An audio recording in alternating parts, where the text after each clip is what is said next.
Hey everyone, welcome back to Corporate Decoder, where we dig into the nitty-gritty of company filings to uncover what is really going on behind the scenes. Today, we're decoding a filing from Nevada Canyon Gold Corp about a rather interesting little departure. So what exactly is happening at Nevada Canyon Gold Corp? On the 9th of October 2025, well, it looks like someone is walking out the door. We're talking about Ryan McMillan, the company's vice president. He has officially notified the company that he's stepping down from his officer position. Now, the report is pretty clear here. McMillan is not leaving because of any major disagreements with the company about its operations policies or practices. That's usually something important to note because often these departures come with unhappy endings and lots of drama, but this filing suggests a much more amicable split. For those unfamiliar, this is Nevada Canyon Gold Corp, a company incorporated in Nevada with the commission file number 000-55600 and an IRS employer identification number of 46 to 5,152,859. Their principal executive offices are located in Reno, Nevada. They can be reached at their phone number 888-909 to 5,548 if you need to get in touch. This filing is a current report required by the Securities Exchange Act of 1934. It's like a company's way of quickly telling the world about significant events. Now, this next part is what we call a checkbox section. It's where companies indicate if this report is also serving as a notification for other specific kinds of communications under securities laws. Think of it as a filing that might be doing double or even triple duty for different regulatory reasons. It's also worth noting that this company has nothing registered under Section 12B of the Act, which generally means its securities are not listed on a national securities exchange. Then we have the question of whether Nevada Canyon Gold Corp is an emerging growth company. For this filing, they have checked the box indicating they are not an emerging growth company. This means they likely have to follow more stringent reporting rules. Alright, diving into the meat of the filing itself, which is item 5.02. This section covers changes in directors or key officers, appointments to those roles, and executive compensation arrangements. Here is the main event. As we discussed Ryan McMillan, the vice president of the company has given his notice to leave.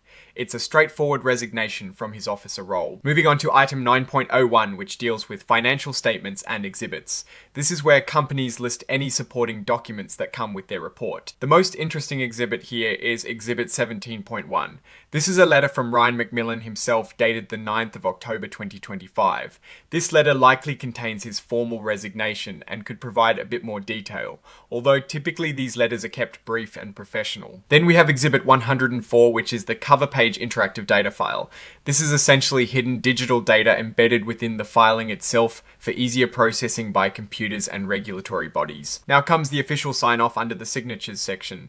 This part ensures that the report has been properly authorized by the company. The company Nevada Canyon Gold Corp officially presents this report, and it is signed by Jeffrey Cox, who holds the crucial position of Chief Financial Officer. The report is officially dated the 10th of October 2025. This indicates the filing happened a day after the resignation was announced. So what does this all mean for Nevada Canyon Gold Corp? Well, on the surface, it's just an executive departure, which happens all the time. However, in the world of business, especially for companies in niche sectors, like gold mining, any change in leadership, especially at the VP level, can signal a shift in strategy or even hint at underlying issues. McMillan's clear separation from any disagreements is a good sign, suggesting this isn't a hostile departure, but it does leave a vacancy at a key operational role.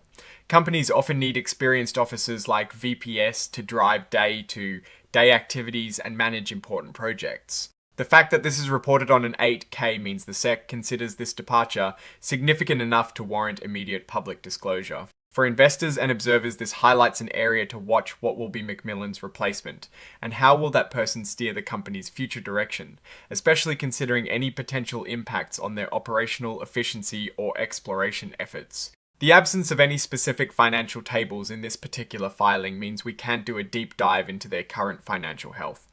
But the leadership change itself is a clear indicator that internal dynamics are evolving, and that is always worth paying attention to.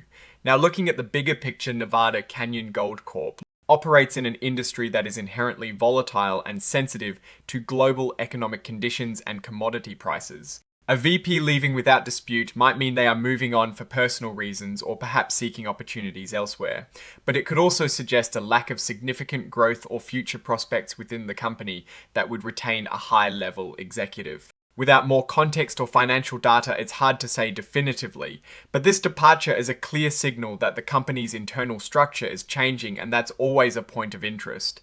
Ultimately, the departure of Ryan McMillan as vice president is the key takeaway from this filing. While the report assures stakeholders that there are no disagreements, it leaves a leadership void that will need to be filled. The company's future performance and strategy will likely be influenced by who steps into this role and how they approach the challenges and opportunities in the gold mining sector. Alright, that is our Swifty code of Nevada Canyon Gold Corp. latest filing, what is your take on this executive departure and what it might mean for the company? Do you think it's a routine change or a sign of something more? Let us know your thoughts in the comments below. If you found this analysis helpful, please give this video a like and subscribe to Corporate Decoder for more in-depth looks at company filings. And don't forget to join our growing Discord community linked in the description for even more discussions and insights. Thanks for watching, and LL see you in the next one.